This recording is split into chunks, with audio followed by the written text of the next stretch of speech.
আমরা এই মামলায় যে হিরু সাহেব সম্পর্কে যে কটূক্তি করেছেন, যেটা প্রচার হয়েছে, এটা 50 কোটি টাকা নির্ধারণ করে আমরা মামলা করেছি। 50 কোটি টাকা। জি।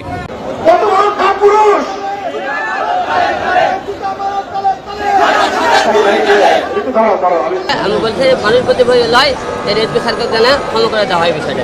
কিন্তু ভাই মামলা করতে চেয়েছিলেন, জি জি জি জি। পরে কেন এখন অস্বীকার করছেন? এখন করতেছে মানুষ বলতে ভুল হয়, তিনি আমার বাবার বয়সে মানুষ বলতে ভুল হয় এবং ওই রকম। আসসালামু আলাইকুম, আপনারা সবাই কেমন আছেন? আশা করছি সবাই ভালো আছেন। তো আমি আপনাদের কাছে দেখাবো হিরো আলম কেন বিএনপি সিনিয়র যুগ্ম মহাসচিব রুহুল কবির রিজভীর নামে মামলা দিয়ে ভুল স্বীকার করলেন, যা আপনারা জানলে অবাক হয়ে যাবেন। তো আমি আপনাদের কাছে এই ভিডিওটি প্রমাণ সহকারে দেখাবো। তো আজকের এই ভিডিওটি অত্যন্ত গুরুত্বপূর্ণ। তো আমি আশা করবো যে আপনারা এই সম্পূর্ণ ভিডিওটি দেখবেন, আর এই সম্পূর্ণ ভিডিওটি দেখলেই বিস্তারিত জানতে পারবেন। আর এই ভিডিওটি দেখানোর আগে আপনাদের কাছে আমার ছোট্ট একটি রিকোয়েস্ট, আপনারা যদি আমার চ্যানেলে নতুন হয়ে থাকেন তাহলে এরকম নতুন আপডেট নিউজ সবার আগে পেতে আমার এই চ্যানেলটি সাবস্ক্রাইব করে আমার সাথেই থাকুন। আর এখন চলুন কথা না বাড়িয়ে আমরা দেখে আসি হিরো আলম কেন বিএনপির সিনিয়র যুগ্ম মহাসচিব রুহুল কবির রিজভীর নামে মামলা দিয়ে ভুল স্বীকার করলেন। আপনারা সবাই জানেন গত কয়েকদিন ধরে বিএনপির খালি বিএনপির বিভিন্ন সিনিয়র নেতারা, আরো নেতারা সহকারে এবং আওয়ামী লীগের কিছু নেতা সহকারে বিভিন্ন বাজায় বিভিন্ন রকম করে আমাকে গালিগালাজ করে কথাবার্তা, তার ব্যঙ্গ করে কথাবার্তা বলতেছে। আমার কথা আমাকে নিয়ে তারা সম্মান দিয়ে কথা না বললে আমার নামটা মুখে নেবেন না, আমাকে নিয়ে আপনাদের কথা বলার দরকার নাই। কিন্তু আমি কোনো রাজনীতি বিপ্লব করে রাজনীতি করি না। হিরো আলম সাহেবের পক্ষে আমরা মাননীয় আদালতকে বোঝানোর চেষ্টা করেছি যে উনি একজন জাতীয় এবং আন্তর্জাতিকভাবে অত্যন্ত আলোচিত একজন ব্যক্তি। এই ব্যক্তি সম্পর্কে গত 18/7/2023 তারিখে রাজশাহীর একটি পথযাত্রায় কর্মসূচিতে অংশ নিয়ে আসামি রুহুল কবির রিজভী উনি এই আজকের বাদী সম্পর্কে অত্যন্ত আপত্তিকর মানহানিকর কটূক্তি করেছেন। যেই কটূক্তি এবং মানহানি করার কারণে উনার মানের হানি হয়েছে, সম্মানের ক্ষুণ্ণ হয়েছে এবং প্রত্যক্ষ এবং পরোক্ষভাবে উনি ক্ষতিগ্রস্ত হয়েছেন। এই প্রত্যক্ষ এবং পরোক্ষভাবে যে নিন্দাটা উনি করেছেন, এই নিন্দার উনি তীব্র প্রতিবাদ জানান এবং মাননীয় আদালতের কাছে বলেছেন যে কেউ আইনের ঊর্ধ্বে না। আমি তিনবারের বাংলাদেশ নির্বাচন কমিশন কর্তৃক যোগ্যতা সম্পন্ন হয়ে আমি নির্বাচনে অংশগ্রহণ করেছি। আমাকে অর্ধপাগল অর্ধশিক্ষিত বলাটা কোনো অবস্থাতেই আসামির পক্ষে শুভনীয় হয় নাই। এইটা আইনের আওতায় আসা উচিত। মাননীয় আদালত ধৈর্য সহকারে আমাদের সকল কিছু বক্তব্য শুনেছেন, শুনে ডিবিকে তদন্ত করে প্রতিবেদন দেওয়ার জন্য আদেশ প্রদান করেছেন। কত টাকার মানহানি? আজকে আসলে এই যে মানহানির যে মামলাটা আপনাদের সকলেরই জানা উচিত, যেটা দেওয়ানি এবং ফৌজদারি, এইটা দুই ধরনের মামলা করা যায়। এই ফৌজদারি মামলায় আসলে টাকার মানে কোনো মানের হানি ঘটেছে এরকম কোনো নির্ধারণের সুযোগ আইনে খুব কম। তবু আমরা এই মামলায় যে হিরু সাহেব সম্পর্কে যে কটূক্তি করেছেন, যেটা প্রচার হয়েছে, এটা 50 কোটি টাকা নির্ধারণ করে আমরা মামলা করেছি। 50 কোটি টাকা। জি। এই ধরনটা বাংলা করার পরে আমি তাদেরকে মনে করেন বলেছি যে আমি তো আমার জানের নিরাপত্তাহীন আছে। এখন আমাকে জানা কোনো বিএনপি বলেন আওয়ামী লীগ বলেন কোনো দলের লোক আমাকে যাতে গালিগালাজ না করে, আপনাকে এই কথা বলেছি আমাকে। এবং আজকে যে আমি মামলা করেছি রুহুল কবির রিজভীর বিরুদ্ধে, এই মামলা আমি বলেছি এই মামলাটা আমি এই মামলা করতে বলছি, মামলা করতে চাই না। মানুষ বলতেই ভুল হয়, যে আমি আদালতে বলেছি যে এই মানুষ বলতে ভুল হয়, যে আমি এই মামলা করতে চাই না, তাকে হলে যে মাফ করে দেওয়া হোক। ভবিষ্যতে জানে এই ধরনের যাতে আমাকে নিয়ে কেউ কোনো না কথা বলে, এই জন্য বলেছি এখন ভবিষ্যতে কোনো আওয়ামী লীগ বিএনপি কোনো লোক যাতে আমাকে কেউ জানে বকা দিয়ে কথাবার্তা না বলে, এই জন্য মানহানি করে না করে এবং কটূক্তি না করে, আমার খারাপ কথা সম্মান দেয় এবং উল্টো পাল্টা কথাবার্তা না করে, এই জন্য সবারই সম্মানের দিক থেকে বলছি। আমাকে আমি সবারই সম্মান সেই দিক থেকে আমি করছি, যেহেতু মানুষ বলতে ভুল হয়, যেহেতু এই জন্য বলছি আমি মামলাটা করতে চাইনি এবং তাকে যাতে মাফ করে দেওয়া হয় এবং আমাকে যারা এই সমস্ত যারা কথাবার্তা বলেছে সবাইকে যাতে মনে করেন এই ধরনের কথা না বলে। আর আমি সবাইকে সবাই সম্মান থেকে কথা বলবেন। আমি আজকে মামলা করিনি এবং মামলা থেকে আমি বলছি মানুষ প্রতি ভয় লয়, রেডপি সরকার জানা ক্ষমা করে দেওয়া হয় বিষয়টা। কিন্তু মামলা করতে চেয়েছিলেন, জি জি জি জি। পরে কেন এখন অস্বীকার করছেন?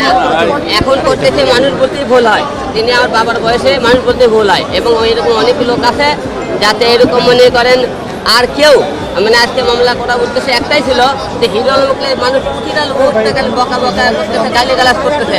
এই জানি গালিগালাজ যেন আর ভবিষ্যতে কেউ না করে, আমাকে যেন কেউ মনে করেন গালি না দেয়, কেউ না মারতে চায়। এই জন্য বলছি, এই জন্য কোর্টে আসছে যে ভবিষ্যতে আমাকে নিয়ে কেউ যেন গালিগালাজ বকা দেন কথাবার্তা বলে, আমি কিন্তু একটা করে ছাড়তে মনে হয় বলে। ভাই আদালত কি বলেছে? ভাই আদালত কি বলেছে?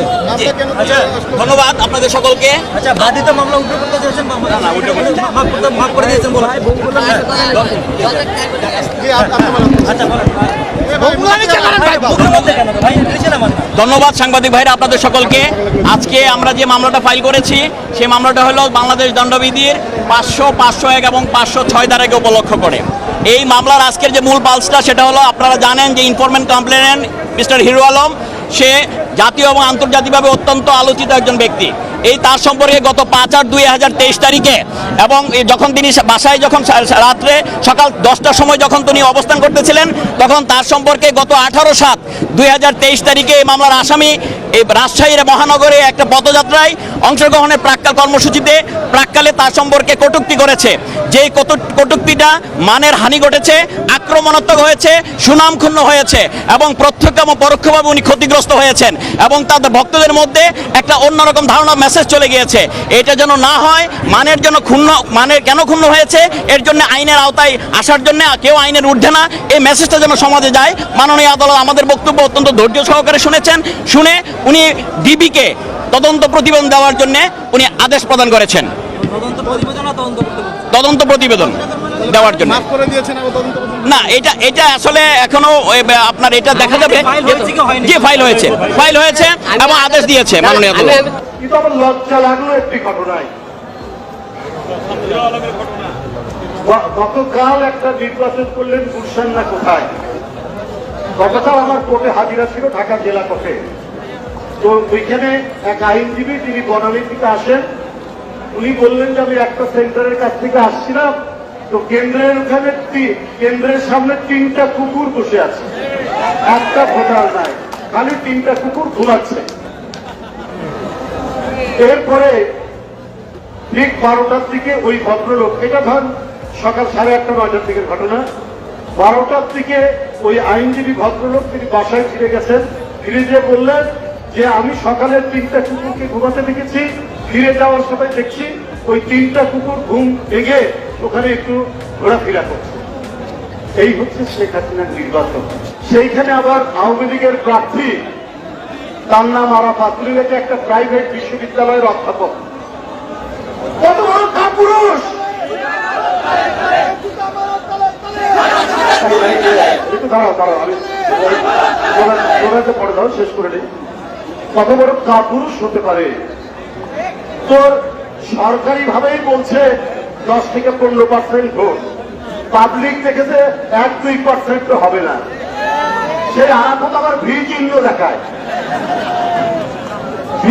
দেখায়, মানে রুচি কতটা বিকৃত হলে পরে এরা এই কাজ করতে পারে। তারপরে ওর সন্ত্রাসীরা কি করলো?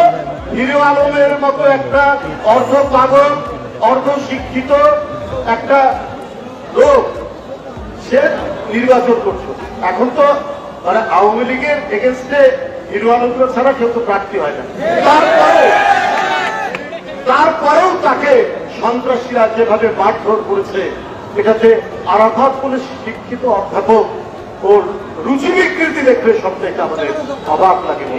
তো আমি আশা করছি যে আপনারা সম্পূর্ণ ভিডিওটি দেখেছেন। তো আপনাদের যদি এই বিষয়টি নিয়ে কোনো মতামত থাকে আমাকে অবশ্যই কমেন্টে জানাবেন। আর আপনারা যদি আমার চ্যানেলে নতুন হয়ে থাকেন তাহলে আমার এই চ্যানেলটি সাবস্ক্রাইব করে আমার সাথেই থাকুন। তো দেখা হচ্ছে পরবর্তী ভিডিওতে। সেই পর্যন্ত সবাই ভালো থাকবেন, সুস্থ থাকবেন। আল্লাহ হাফেজ।